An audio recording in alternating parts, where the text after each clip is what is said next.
AP Tirumala తిరుపతిలో భారీ వర్షం పడుతోంది. బంగాళాఖాతంలో అల్పపీడన ద్రోణి ప్రభావంతో తిరుమలలో ఉదయం నుంచి నాన్ స్టాప్ గా వర్షం కురుస్తోంది. 2 రోజులుగా కురుస్తున్న వర్షాలతో తిరుమలలో చలి తీవ్రత కూడా పెరిగింది.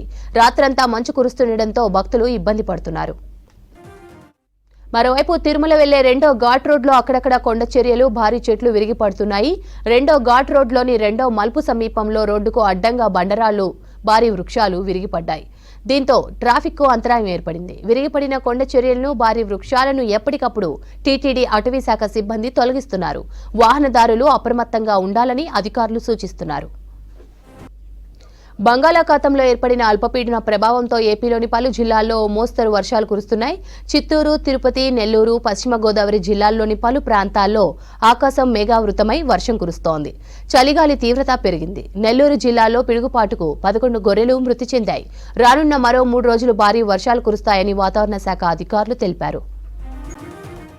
ఏపీ తిరుమల తిరుపతిలో భారీ వర్షం పడుతోంది. బంగాళాఖాతంలో అల్పపీడన ద్రోణి ప్రభావంతో తిరుమలలో ఉదయం నుంచి నాన్ స్టాప్ గా వర్షం కురుస్తోంది.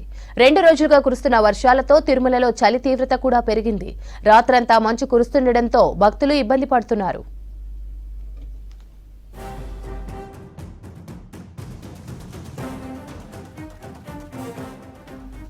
మరోవైపు తిరుమల వెళ్లే రెండో ఘాట్ రోడ్లో అక్కడక్కడ కొండ చర్యలు, భారీ చెట్లు విరిగి పడుతున్నాయి.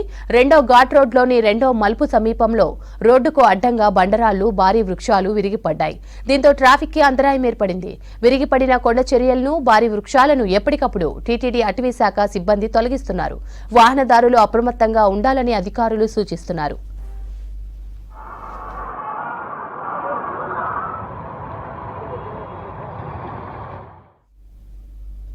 బంగాళాఖాతంలో ఏర్పడిన అల్పపీడన ప్రభావంతో ఏపీలోని పలు జిల్లాల్లో మోస్తరు వర్షాలు కురుస్తున్నాయి. చిత్తూరు, తిరుపతి, నెల్లూరు, పశ్చిమ గోదావరి జిల్లాల్లో పలు ప్రాంతాల్లో ఆకాశం మేఘావృతమై వర్షం కురుస్తోంది. చలిగాలి తీవ్రత పెరిగింది. నెల్లూరు జిల్లాలో పిడుగుపాటుకు 11 గొర్రెలు మృతి చెందాయి. రానున్న మరో 3 రోజులు భారీ వర్షాలు కురుస్తాయని వాతావరణ శాఖ అధికారులు తెలిపారు.